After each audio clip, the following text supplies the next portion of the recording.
अस्सलाम वालेकुम स्टूडेंट्स, आज हम करेंगे यूनिट नंबर 10 का थ्योरम नंबर 4A। और थ्योरम नंबर 4A में देखते हैं कि क्या कह रहे हैं। कहते हैं if two circles touch externally, अगर दो सर्कल्स जो हैं वो एक्सटर्नली टच करें तो आप देखिए एक सर्कल मैंने ले लिया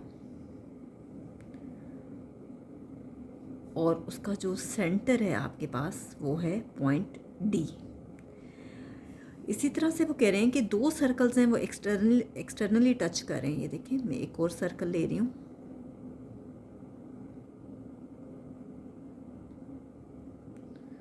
और ये देखिए इसका सेंटर है आपके पास एफ, और दोनों सर्कल्स जो हैं वो एक्सटर्नली टच कर रहे हैं। देखिए बाहर से टच कर रहे हैं और किस पॉइंट पे टच कर रहे हैं उस पॉइंट को हम सी का नाम दे देते हैं। आप चाहें तो यहाँ लिख लें या यहाँ लिख लें, एक ही बात है, ठीक है। और कहते हैं कि then the distance between their centres, जो उनके सेंटर्स का डिस्टेंस है यानी जो डी एफ है वो इक्वल होना चाहिए सम ऑफ देयर रेडियाई के रेडियस, यानी जो उसके सेंटर से ड्रॉ किया गया एक सी डी है और एक सी एफ है, इनके सम के इक्वल होना चाहिए। बहरहाल हम गिवन में देखते हैं कि इन्होंने क्या कहा है। दो सर्कल्स हैं, टू सर्कल्स, एक का सेंटर है डी विद सेंटर्स और दूसरे का सेंटर है F with centres D and F respectively.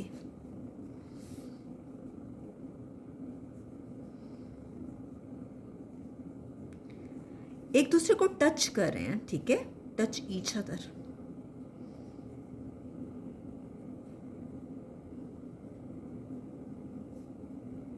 Externally touch कर रहे हैं। किस पॉइंट पे टच कर रहे हैं? पॉइंट सी पे, एट पॉइंट सी। और देखें ये जो सी डी है जो उसके सेंटर से ड्रॉ किया गया है ये कहलाता है रेडियस सर्कल 1 का, और इसी तरह से ये रेडियस है सर्कल 2 का। तो so that C D and C F, so that C D and C F are respectively the radii of two circles. तो ये हमारे पास दिया हुआ था गिवन में।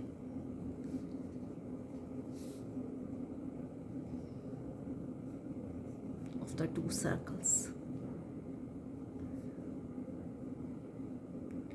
To prove, साबित हमने क्या करना है? साबित हमने ये करना है कि ये जो पॉइंट सी है ये जो ज्वाइन कर रहा है सेंटर्स को डी एंड एफ से, ठीक है। पॉइंट सी जो है ये लाई कर रहा है कहाँ पे, जो कि उसके सेंटर पे, और जो डी और एफ को ज्वाइन कर रहे हैं। हमने ये प्रूव करना है कि जो उसके सेंटर से जो डिस्टेंस है उसके सेंटर से डी एफ जो है वो इक्वल है सम ऑफ रेडियाई के, यानी D C plus C F के। ये हमने प्रूव करना है।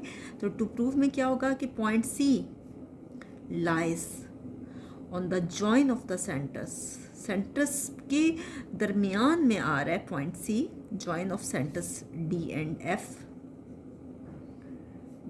F, so that ये DF किसके इक्वल आना चाहिए? ये DF किसके इक्वल आना चाहिए? DC प्लस CF के इक्वल टू में ये DC प्लस CF इसके इक्वल आना चाहिए।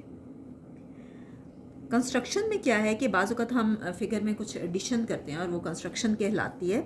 तो हम एक टेंजेंट ड्रॉ करें, दरमियान में एक लाइन ड्रॉ करें और जिस लाइन का नाम है A, C एंड B, और इससे कहते हैं कॉमन टेंजेंट, क्योंकि वो दोनों के दरमियान में आ रहा है तो सारी बात है वो दोनों में कॉमन है, तो वो कॉमन टेंजेंट ड्रॉ हो गया।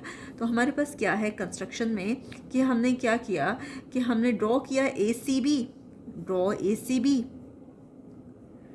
ड्रॉ ए सी बी, और ए सी बी आपके पास एक लाइन है जो कि कॉमन टेंजेंट है, is a common as a common tangent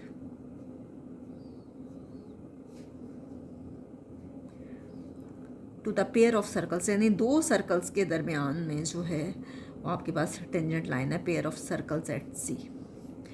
next है आपके पास स्टेटमेंट्स एंड रीजंस, और स्टेटमेंट्स में नेक्स्ट है आपके पास प्रूफ, और प्रूफ में स्टेटमेंट्स एंड रीजंस में देखते हैं कि क्या कह रहे हैं स्टेटमेंट्स एंड रीजंस। अब देखते हैं, सबसे पहले वो सर्कल 1 को डिस्कस कर रहे हैं। सर्कल 1 में क्या है कि दोनों जो सर्कल्स हैं, पहली बात तो ये कि दोनों सर्कल्स से टच करें externally, both circles touch externally at point C, touch externally at point C, externally दोनों सर्कल्स टच करें। अब देखें, इसमें आपके पास रेडियस है सी डी, जो कि परपेंडिकुलर है टेंजेंट लाइन के, और टेंजेंट लाइन ए सी बी या ए बी कह दें, ये आपके पास परपेंडिकुलर ड्रॉ हो रहा है, 90 डिग्री ड्रॉ हो रहा है सी डी, और ये किस पे है, ए सी बी पे टेंजेंट है। तो क्या आएगा, whereas C D is the radial segment. C D आपके पास क्या है, रेडियल सेगमेंट है, रेडियल सेगमेंट, और ए सी बी आपके पास क्या है, tangent line, and A C B is the common tangent.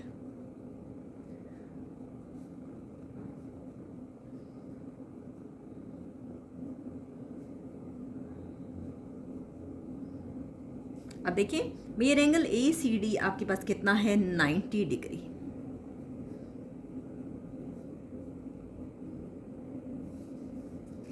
तो हम कह सकते हैं कि रेडियल सेगमेंट रीजन्स में क्या होगा कि रेडियल सेगमेंट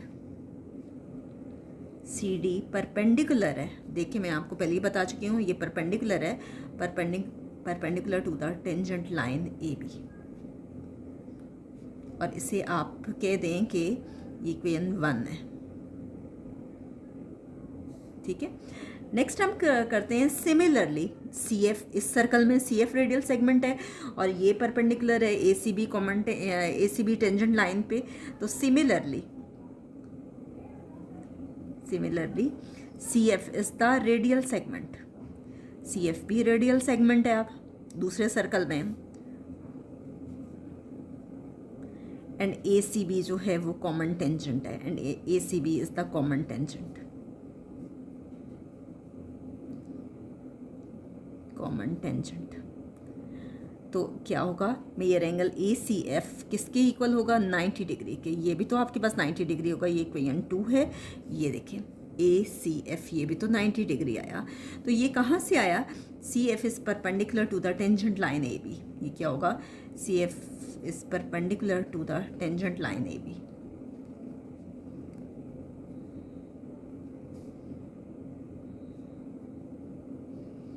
अब देखिए, इन दोनों इक्वेशंस को देखें, अगर हम इन दोनों को ऐड करते हैं तो लेफ्ट हैंड साइड में लेफ्ट हैंड साइड ऐड होगी, राइट हैंड साइड में राइट हैंड साइड। तो हम कह सकते हैं कि major angle A C D plus major angle A C F, ये दोनों मिलके कितने हैं, 180 डिग्री, क्योंकि 90 प्लस 90 इक्वल होगा 180 डिग्री। ये आपके पास आ गया थर्ड इक्वेशन, या बेशक आप इस तरह से लिख लें 90 डिग्री प्लस 90 डिग्री। और देखिए, जब दो एंगल्स को जमा किया जाए और वो 180 डिग्री आ जाए तो वो आपके पास कौन से होते हैं, सप्लीमेंट्री एंगल्स। बहरहाल यहाँ पे तो आप कर दें एडिंग 1 एंड 2, 1 और 2 को हम ऐड कर रहे हैं इसमें। नेक्स्ट देखिए, major angle A C D plus major angle A C F, ये इक्वल आ गया 90 प्लस 90 इक्वल टू 180 डिग्री। अब यहाँ पे उन्होंने ये चीज़ नहीं लिखी, बल्कि उन्होंने डायरेक्टली लिखा है कि ए सी डी प्लस ए सी एफ, ये असल में किस लाइन पे बने हैं, किस लाइन सेगमेंट पे, डी सी एफ पे। 90 प्लस 90 इक्वल टू 180 डिग्री। तो आप इन दोनों को मिला के लिख सकते हैं major angle D C F equal to 180 degree, जबकि उन्होंने डायरेक्टली लिख लिया है, तो वो भी गलत नहीं है। ये है जी इसका थर्ड इक्वेशन, सॉरी। इसे आप कह सकते हैं sum of supplementary adjacent angles. Adjacent मैं आपको डिटेल में बहुत बार एक्सप्लेन कर चुकी हूँ, आप 5th वाली वीडियोस में भी जाइएगा, आपको आसानी से वो मिल जाएंगी। उसमें मैंने काफ़ी डिटेल में एक्सप्लेन की हुई है डेफिनेशन एडजस्टेंट की। बहरहाल एडजस्टेंट आपके पास वो होता है, यहाँ पे भी मैं आपको एक्सप्लेन कर देती हूँ कि आपके पास कॉमन आर्म होती है, ठीक है, जो दोनों के दरमियान होती है, और कॉमन वर्टेक्स होता है, और कॉमन वर्टेक्स इसमें सी है, एक ही पॉइंट से वो गुजर रहा है, ठीक है। अब देखिए, डी सी एफ आपके पास 180 डिग्री आ गया, तो हम कह सकते हैं कि डी सी एफ एक ऐसी लाइन सेगमेंट है जो कि पॉइंट्स सी उनके दरमियान में है, किसके दरमियान में है, डी और एफ़ के। तो हम कह सकते हैं कि D F equal to D C plus C F. ये 3 लाइंस मैंने यहाँ लिखी नहीं है, मैं आपको बुक से एक्सप्लेन कर रही हूँ कि कहते हैं D C F is a line segment. D C F आपके पास ये लाइन सेगमेंट है, डी सी एफ़ एक लाइन सेगमेंट है, और पॉइंट सी जो है वो डी और एफ़ के दरमियान में लाई कर रहा है। तो हम कह सकते हैं कि डी एफ़ इक्वल है D C plus C F के। तो यहाँ तक हमारा ये थ्योरम कंप्लीट हो गया। इंशाल्लाह नेक्स्ट वीडियो में हम थ्योरम नंबर 4B करेंगे।